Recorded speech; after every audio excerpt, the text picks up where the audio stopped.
बच्चों 100 शब्द प्रति मिनट गति का डिक्टेशन दे रहा हूँ। डिक्टेशन देने से पूर्व एक सूचना देना चाह रहा हूँ। मेरी नई पुस्तक एडवांस आउटलाइन की शीघ्र प्रकाशित होकर आ रही है, जो दीपावली बाद अवेलेबल हो जाएगी। इस किताब में 8000 से भी ज़्यादा वाक्यांश दिए हैं और मज़ेदार बात इस किताब की ये है कि अभी लेटेस्ट जितना भी कोरोना से संबंधित शब्दावली मार्केट में आई है उन सब का संकलन है, तो ज़रूर आप ध्यान रखें। अब आपको मैं डिक्टेशन दे रहा हूँ 100 शब्द प्रति मिनट गति का। Yes start. शंघाई सहयोग संगठन यानी SCO के शिखर सम्मेलन को वीडियो कॉन्फ्रेंसिंग के जरिए संबोधित करते हुए भारतीय प्रधानमंत्री नरेंद्र मोदी को जिस तरह इस मंच पर द्विपक्षीय मसले उठाने की प्रवृत्ति को आड़े हाथ लेना पड़ा, उससे दक्षिण एशियाई सहयोग संगठन यानी दक्षेस की याद आ जाना स्वाभाविक है। आज यदि दक्षेस एक निष्प्रभावी संगठन है तो पाकिस्तान के घोर नकारात्मक और गैर जिम्मेदाराना रवैया के कारण।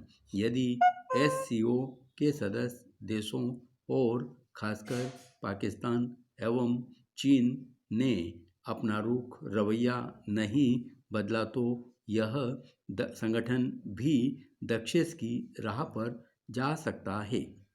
यह मानने के अच्छे भले कारण हैं कि पाकिस्तान ने चीन के इशारे पर ही SCO के मंच पर द्विपक्षीय मसले उठाने की कोशिश की होगी।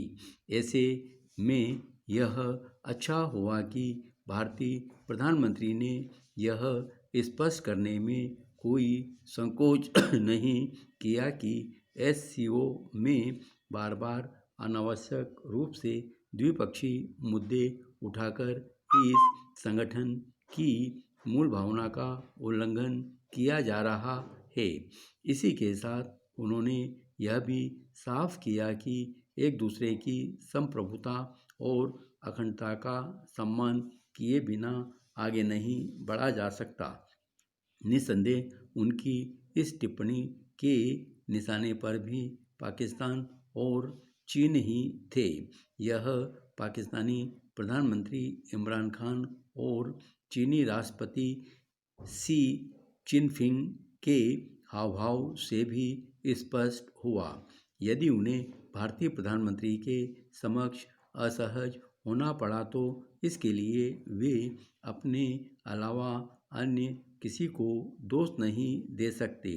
भारत इसकी अनदेखी नहीं कर सकता और न ही उसे करना चाहिए कि चीन लद्दाख सीमा पर किस तरह यथास्थिति से छेड़छाड़ करने की कोशिश में है।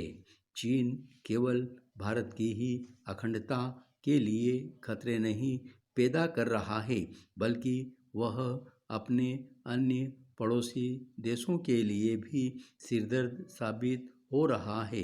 इनमें से कुछ SCO के भी सदस्य हैं।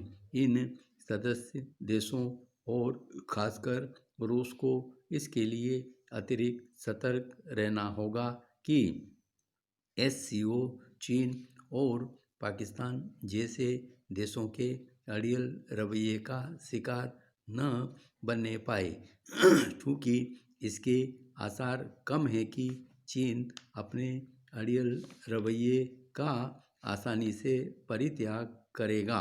इसलिए भारत को यह देखना होगा कि वह इस संगठन से कितनी उम्मीद लगाए।